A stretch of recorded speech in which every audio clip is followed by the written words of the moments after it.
E hoje a nossa mesa se encontra em Mateus, capítulo 21.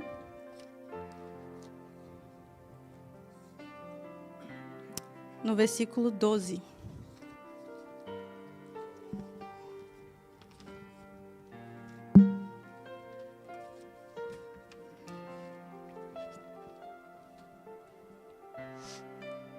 Amém?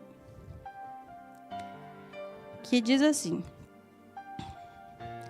E entrou Jesus no templo de Deus, expulsou todos os que vendiam e compravam no templo, e derribou as mesas dos cambistas e as cadeiras dos que vendiam pombas. Podem-vos assentar, irmãos. Quando eu li essa passagem, eu vi claramente uma mesa de desordem e uma mesa de ambição. Por quê? Porque ali haviam vendedores de animais que os vendiam até mesmo para os sacrifícios que já iriam ser feitos. E temos os cambistas, que eram as pessoas que trocavam as moedas, faziam a conversão das moedas. E o templo de Deus tinha virado ali, digamos que uma grande feira. O templo de Deus era para ser uma casa de adoração, um lugar puro, um lugar para louvores, de sacrifícios. Mas ali eles se tornaram a casa de Deus um comércio. E hoje em dia, infelizmente, ainda temos isso nas igrejas. Vemos pastores, vemos pregadores que usam da palavra, que usam da igreja para poderem ganhar dinheiro com isso. É um pano milagroso, uma água milagrosa, é uma oração que vai mudar a vida do irmão da noite para o dia. As pessoas estão usando da falta de sabedoria e, às vezes, até da fragilidade dos irmãos para conseguirem conquistar dinheiro com isso, por meio da igreja. Só que Deus não opera nisso. Nós não conseguimos observar a presença de Deus no meio dessas coisas, no meio dessas atitudes. No capítulo 56 de Isaías, no versículo 7, o Senhor diz: a minha casa será chamada casa de oração e não casa de negociação. E por conta disso, o nome da igreja vem sendo escandalizada. E infelizmente, as pessoas generalizam muito as coisas e acaba por pessoas que estão lá fora, e às vezes até mesmo quem já está dentro da igreja, que se afasta, ou quem está lá fora não quer congregar, não quer participar, não quer contribuir com a igreja, porque acreditam que todos vão roubar. E isso acaba afastando pessoas do corpo de Cristo, acaba afastando pessoas da igreja. Em João, capítulo 2,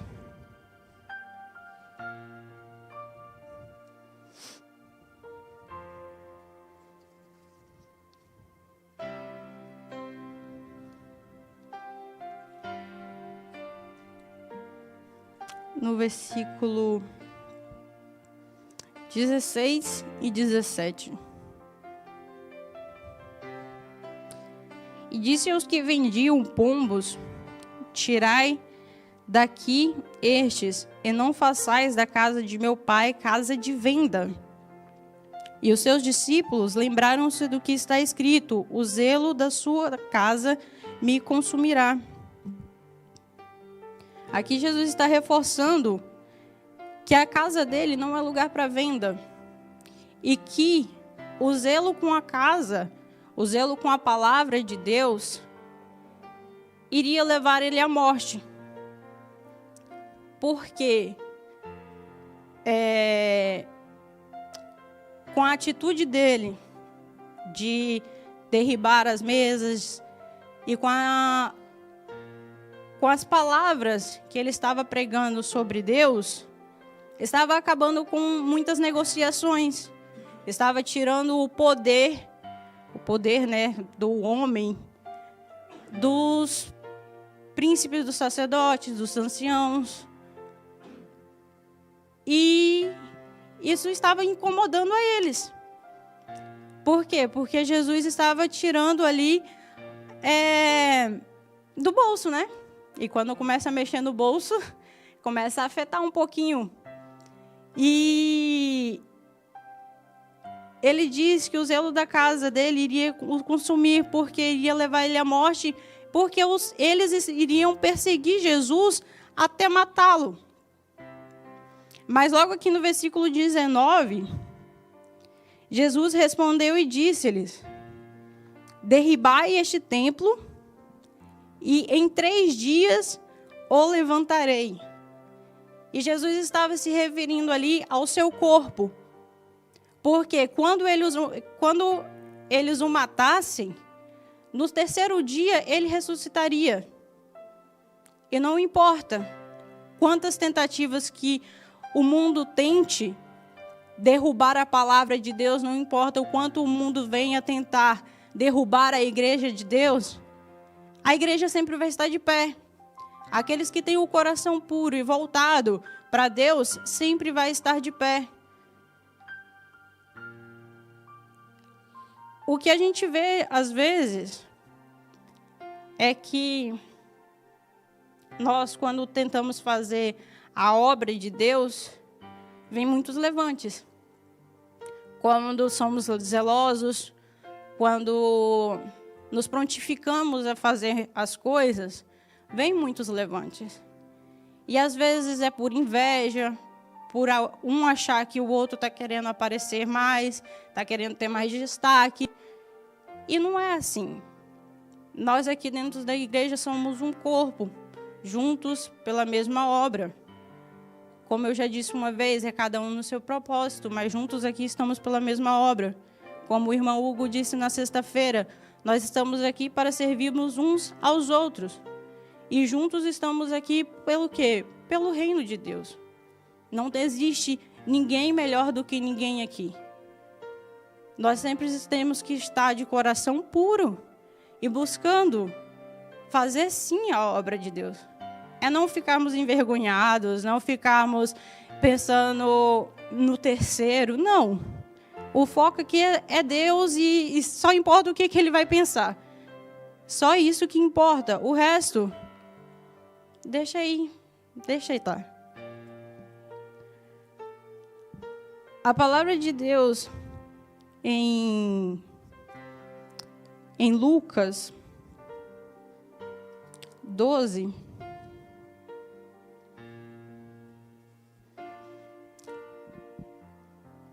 temos a passagem que fala sobre as preocupações dessa vida.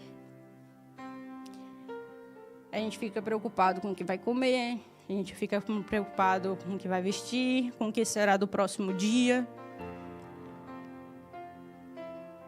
Mas ele fala aqui no versículo 29 ao 31, não pergunteis, pois, que é a vez de comer ou que é a vez de beber, e não andeis inquietos, porque agentes do mundo buscam todas essas coisas, mas vosso Pai sabe que precisais delas. Buscai antes o reino de Deus, e todas essas coisas vos serão acrescentadas. Eles estavam ali no templo, fazendo suas vendas, fazendo suas negociações. E estavam preocupados só com o quê? Com dinheiro, em ganhar. Estavam preocupados apenas com a vida aqui na terra. Eles não estavam preocupados com um bem maior que eles poderiam receber ali no templo. Eles não estavam preocupados com o que eles tinham de melhor para receber no templo. Jesus, ele é o primeiro foco da nossa vida. Ele tem que ser o princípio das nossas escolhas. Aqui, naquela época, como foi dito hoje, está muito mais difícil hoje. Aquela época era bem diferente. Eu costumo dizer que aquela época era bem diferente. Hoje a gente vive na correria. Hoje é diferente da forma que a gente ganha. Hoje é diferente a forma que a gente tem que correr atrás para conquistar as coisas. É tudo diferente. É tudo mais corrido. Antes não. Antes eles tinham a liberdade, mesmo que tinham todas as afrontas dos inimigos, mas eles tinham a liberdade de adorar a Deus. Eles tinham a liberdade de fazer ali a adoração deles. Eu vejo assim que já era até uma obrigação deles para fazerem isso. Eles tinham o direito de fazer aquilo. E eles tinham Jesus ali do lado deles. Hoje é tão difícil você poder estar aqui na igreja. É tão difícil. É tanta correria. E lá eles tinham Jesus ao lado deles. Eles tinham o templo que eles podiam adorar. Eles tinham um tempo todo voltado para aquilo. E Jesus estava ali, ao pé, operando grandes maravilhas, operando curas, milagres, bênçãos. Ele estava ali com toda a sua sabedoria, ensinando para quem quisesse ouvir. Eles tinham a oportunidade de estar perto a perto de Jesus. Eles podiam abraçar a Jesus, mas enquanto eles podiam fazer isso, o que eles queriam fazer? Queriam matá-lo. Por ambição, por ganância, por poder. Eles preferiam as coisas dessa terra do que a oportunidade que eles tiveram de ter a vida eterna. Eles tinham a oportunidade de ter a salvação com eles, mas preferiram a ganância. Eu não quero dizer que nós não podemos ter sonhos de conquistar uma casa, um carro. Apenas eu quero dizer aqui as prioridades, as nossas prioridades. Quais são? Porque ele tem que ser nossa primeira escolha. Se as coisas aqui dessa terra, se os nossos sonhos estão atrapalhando de alguma forma a nossa comunhão com Deus, é porque tem alguma coisa errada. Ou é porque aquilo não é para ser, ou é porque a gente não está sabendo administrar as coisas, gerir. E isso é uma reflexão que eu trago para nós, até mesmo para mim. Porque, às vezes, estamos muito focados aqui nas coisas dessa terra. Deixamos de lado a oportunidade que temos de estar sentado à mesa junto com Jesus. Conversar com Ele, ouvir Ele falar conosco. Ver Ele guiando. Quais são os mandamentos que Ele tem para a nossa vida? Quais são os passos que Ele quer que a gente siga? Eu sei que por muitas vezes é até um pouco difícil. Às vezes a gente está passando por situações difíceis. E que a gente não consegue enxergar coisas boas. Mas se olharmos com o olhar de gratidão, nos mínimos detalhes a gente consegue enxergar a mão de Deus nos sustentando. Eu falo por mim mesma. Por muitas vezes eu me pego reclamando de muitas coisas, de por que minha vida não está conforme eu quero, porque as coisas não estão correndo tão bem como eu desejava. Mas aí dá aquele... Não, peraí. Muitas coisas Deus tem me abençoado. Pode não ser do jeito que eu quero, pode não ser da forma que eu quero. Mas Ele sabe dos propósitos que Ele tem para a minha vida. Eu sei que os desejos que Ele tem para a minha vida são melhores do que o meu. Então, eu lembro, começo a fazer uma reflexão de todos os dias, desde quando eu voltei para a casa de Deus, desde quando eu voltei para os pés de Deus, o quanto que Ele vem me sustentado e me abençoado nos mínimos detalhes. Às vezes é um sorriso de alguém, às vezes é a atitude, uma generosidade de alguém. Parece até mesmo bobo, mas esses dias eu estava no supermercado num dia muito ruim e uma cliente simplesmente virou para mim e falou: só porque você é simpática eu vou te dar tudo trocadinho. E para quem trabalha em comércio com dinheiro, sabe que às vezes é difícil você trocar. Vamos lá e te dão uma nota de 50 euros para trocar 60 cêntimos, 1 euro e pouco. E aquilo ali me alegrou. É nos mínimos detalhes que às vezes a gente vê que Deus está nos sustentando. Quando a gente vai deitar e vê que venceu mais um dia, não foi com as nossas forças, pode ter certeza que não. Porque se fosse pelas minhas forças, esqueça lá isso, podia me procurar em alguma estrada por aí que estava caída. Mas não, é Deus que vem sustentando a gente todos os dias. É Ele que nos dá força. Ele nos enche com a graça e com o Espírito Santo dEle e nos fortalece por mais um dia para vencer. Eu quero lembrar aos irmãos que o templo não é somente as paredes, não é somente a igreja.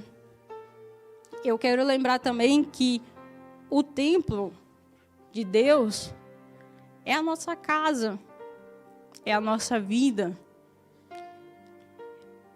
Eu vou passar aqui um pouquinho, eu não vou me aprofundar na passagem, porque eu acredito, não sei se é da última mesa também, mas eu quero falar aqui um pouco em Lucas. Em Lucas 10,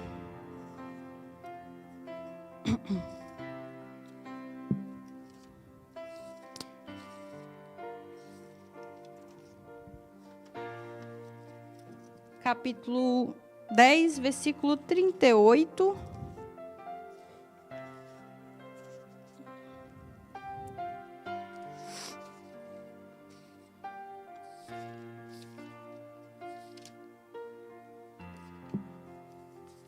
Que fala sobre a passagem de Jesus na casa de Marta. Sobre Marta e Maria.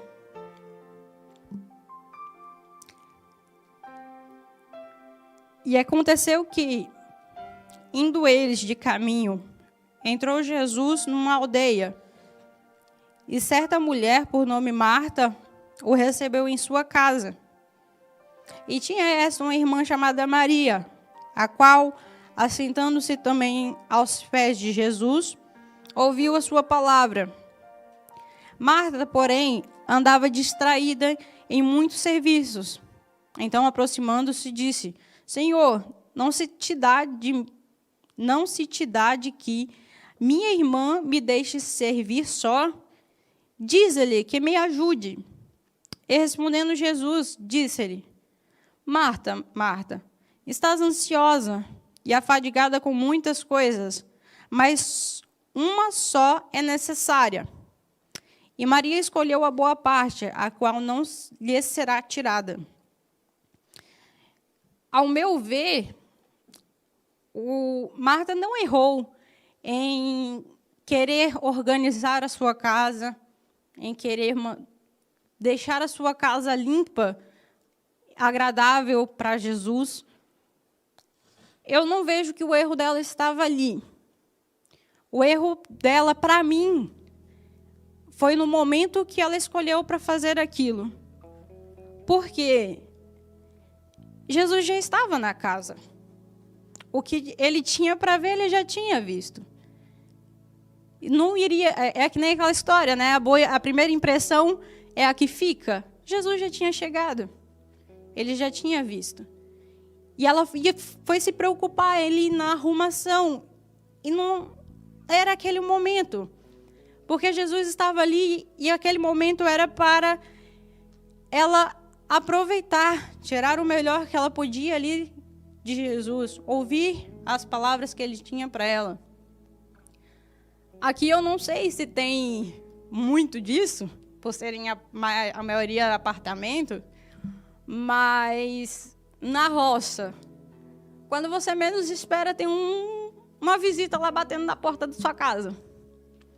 E do jeito que você tiver, você vai lá para receber. E do jeito que a sua casa estiver, você vai receber a visita. Você não vai mandar embora. E você vai sentar ali e dar atenção para ela.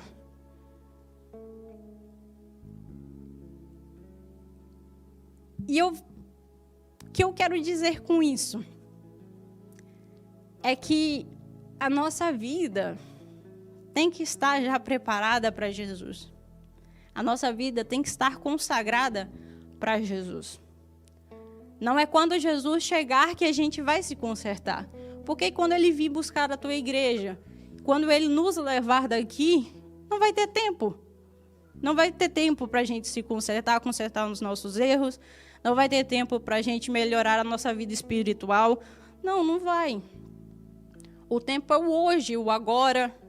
Porque todos os dias, Deus nos dá a oportunidade de sermos filhos melhores para Ele.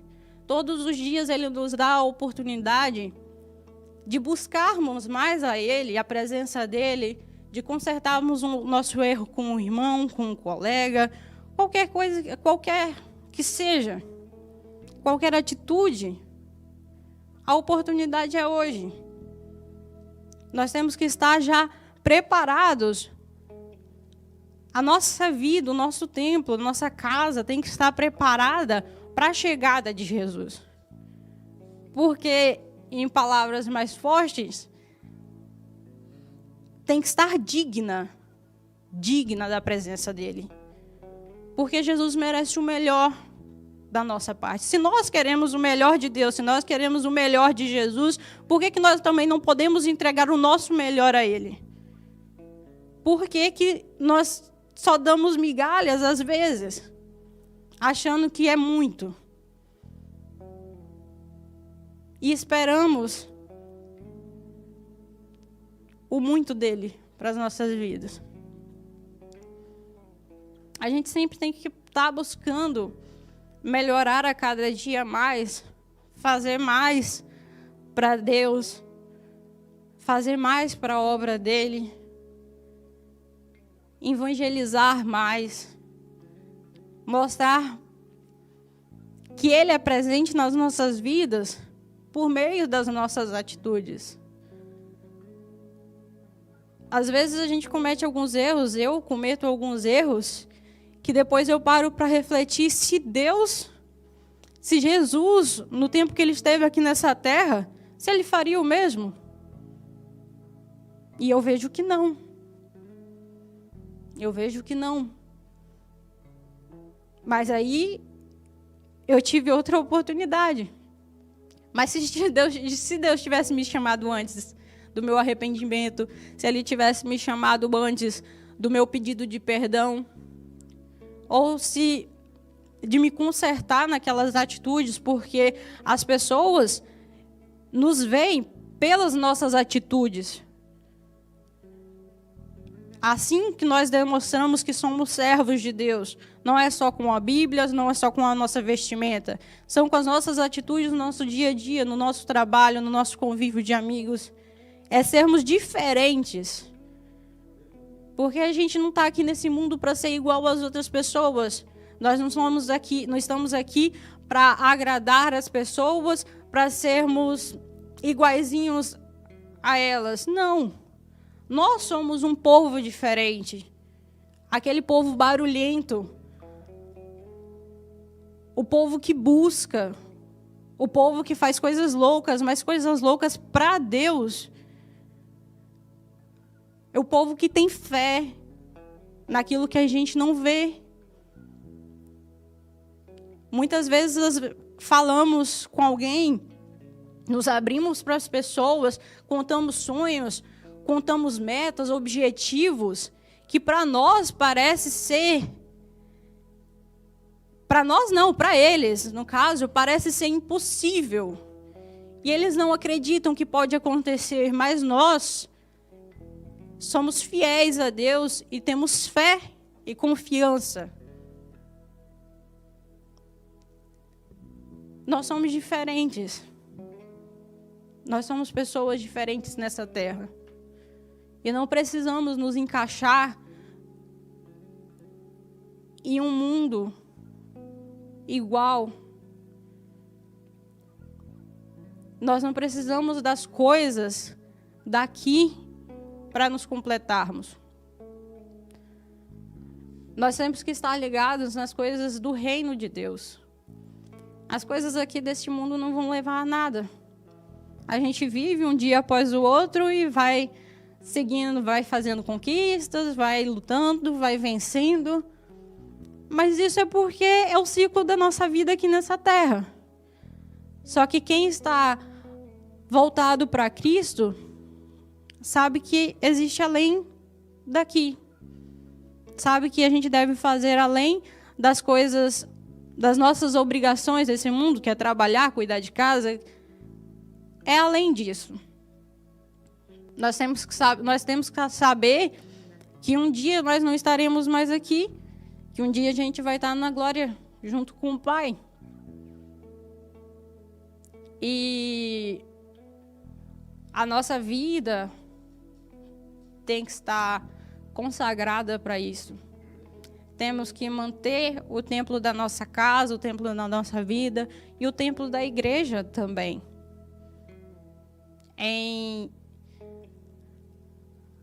nos conformes. Porque também não adianta chegar um visitante, chegar aqui na igreja e ver a igreja uma bagunça. Irmão brigado com o irmão,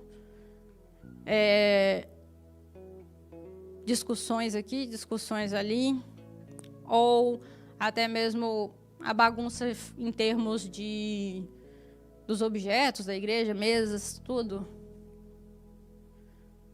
Se Jesus, eu imagino Jesus, chegando no templo da casa do Pai e vendo toda aquela desordem, num lugar que era para ser puro, limpo, vendo toda aquela bagunça, imagina o desgosto de Jesus ao chegar e ver aquela cena. Se ele chegasse para nós, estaria tudo nos conformes? A igreja, a nossa vida, estaria nos conformes? Para mim, nós vivemos numa luta todos os dias contra nós mesmos, contra os nossos desejos, os nossos sonhos, nossas vontades aqui nessa terra, porque muitas vezes a gente tem que abdicar de muitas coisas para a gente conseguir viver no propósito. E aqui no templo de Jerusalém, as pessoas que estavam ali praticando as vendas, praticando os câmbios, e até mesmo quem estava de fora, porém não tomava nenhuma atitude de buscar a melhorar ou de buscar a acabar com aquilo, porque quando a gente não toma atitude, a gente também é conivente com os erros. Ali, eles estavam apenas olhando para as coisas dessa terra, apenas para as ambições pessoais, dinheiro, poder, e esqueceram-se da melhor parte que eles poderiam ter buscado. Esqueceram-se do respeito com a casa de Deus. Esqueceram-se de que ali não é lugar de bagunça, não é lugar de negócios, não é lugar para você, não é lugar de brincadeira. A casa de Deus é um lugar sério. A palavra de Deus, ela é séria. E nós não podemos deixar a nossa casa, o nosso templo virar isso, e não podemos ser coniventes com as pessoas que querem fazer disso. Nós temos que ter posicionamento na casa de Deus. Nós temos que ter posicionamento dentro da igreja, temos que ter posicionamento na nossa vida. E sermos as pessoas diferentes. Sermos a luz nessa terra. Sermos aqueles que vão fazer a diferença, que vão cumprir o mandamento que Deus deixou de multiplicarmos a igreja, de pregarmos o evangelho, de sermos filhos fiéis a Ele. E é isso que eu queria dizer para os irmãos hoje, para a cada dia nós refletirmos sobre nossa vida, a cada dia podermos buscar mais a presença de Deus, buscar a sabedoria da palavra, buscarmos estar com nossa vida santificada em comunhão com Deus. E primeiro, Ele é a nossa primeira escolha. Primeiro Ele, e as demais coisas serão acrescentadas, porque nós somos um povo que tem fé e acredita sempre em dias melhores. E o melhor dia, pode ter certeza que nós teremos. O melhor dia nessa vida nós teremos. Ou melhor, não vai ser nessa vida. Vai ser quando todos nós estivermos juntos. Juntos na glória. Juntos em um lindo coral. Ali junto com Jesus. Eles tinham Jesus ali ao lado deles e não aproveitaram. Nós somos um povo que anseia ver Jesus e abraçá-lo. Nós vamos lutar para isso, continuamos lutando cada dia para isso. Eles não aproveitaram a oportunidade que eles tiveram, mas nós, quando tivermos a nossa oportunidade, nós vamos aproveitar. E todos os dias, Jesus não está fisicamente aqui, mas em espírito e em verdade Ele está nas nossas vidas todos os dias. Por Ele não estar fisicamente, não significa que nós não podemos aproveitar a presença dEle. Não significa que a gente não pode se assentar junto com Ele. O tempo é corrido, mas o tempo mais aproveitado da nossa vida é quando a gente está com Ele. O tempo mais aproveitado da nossa vida é quando a gente senta, a gente conversa, a gente chora aos pés de Jesus. Porque ali sim, ali a gente sente a paz. Ali a gente nos sente cheio de alegria, cheio da esperança, cheio de vida. Porque Ele é o único que pode nos sustentar, Ele é o único que pode nos fortalecer, Ele é o único que pode completar as nossas vidas. E é isso que eu queria dizer para os irmãos hoje. Eu agradeço imensamente a minha oportunidade. Que Deus abençoe a vida de cada um. Amém.